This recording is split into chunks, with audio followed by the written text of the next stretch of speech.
Bakit sinasabing historical buying opportunity ngayon itong si XRP? Anong meron kay XRP ngayon?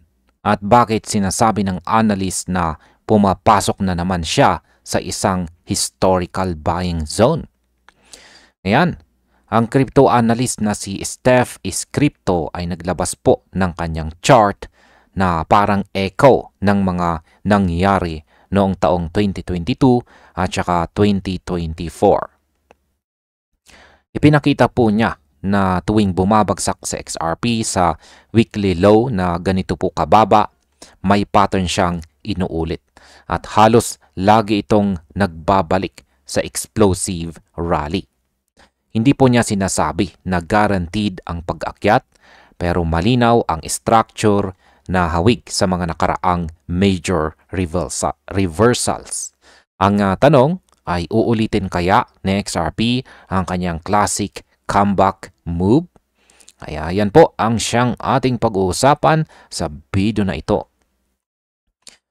At atin pong simulan sa ating sunod na katanungan kung paano nga ba nauulit ang weekly structure ni XRP. Yan, kung titignan po natin ang chart ni Steph is Crypto rito, makikita po natin na may tatlong mga major rebounds sa nakaraan. Yan po ay ang June 2022, July 2024 at yung sumunod pang mga rally.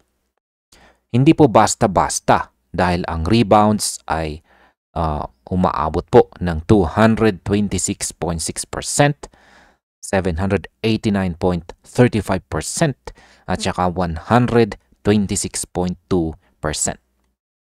At ngayon, nasa late December 2025 structure itong si XRP na may parehong pattern ng pagbuo ng low bago ang rally.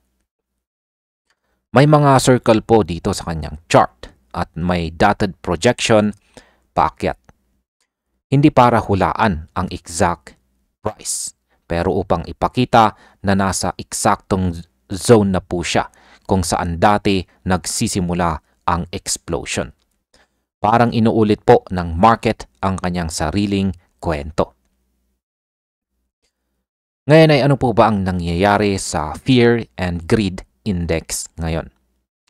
Yan, dito po sa ilalim ng chart ay pinakita rin ni Steph is Crypto ang weekly Crypto Fear and Greed Index. Sabi niya, tuwing bumabalik ito sa ganitong kababang level, halos lagi itong timing ng XRP bottom. Ito yung mga moments na grabe po ang fear, low confidence, at parang wala nang nag-aabang ng rally. Pero ironically, dito po nagsisimulang mag-ipon sa XRP. Ang latest reading ngayon ay nasa loob ng parehong sentiment range tulad po noong 2022 at saka 2024 bottoms. Sa madaling salita, meron pong confluence. Parehong mababa ang price structure at pareho pong mabigat ang fear level. Ngayon ay ito ba ay guaranteed ng pag-akyat? Siyempre, hindi.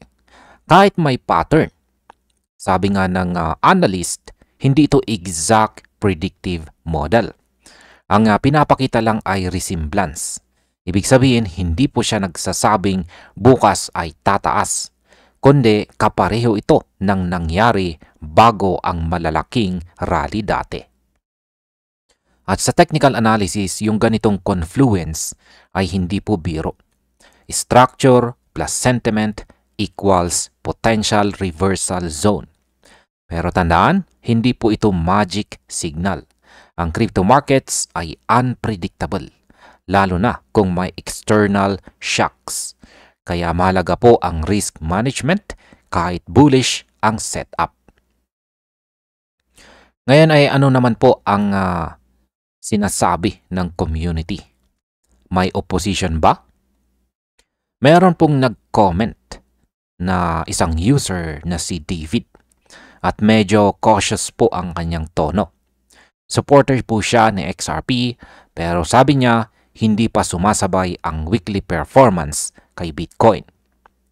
Tama rin naman dahil historically malaking factor pa rin ang Bitcoin sa galaw ng buong crypto market. Ang chart po ni Steph is Crypto mismo ay hindi binabaliwala ang correlation. Ang repeating patterns ng XRP kadalasang nasa loob ng mas malalaking BTC cycles. Kaya hindi po mawawala ang influence ni Bitcoin.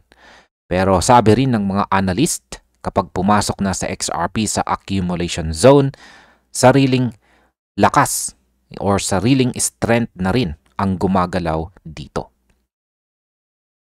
Ngayon, bakit po ba sinasabing malinis at controlled ang galaw ngayon?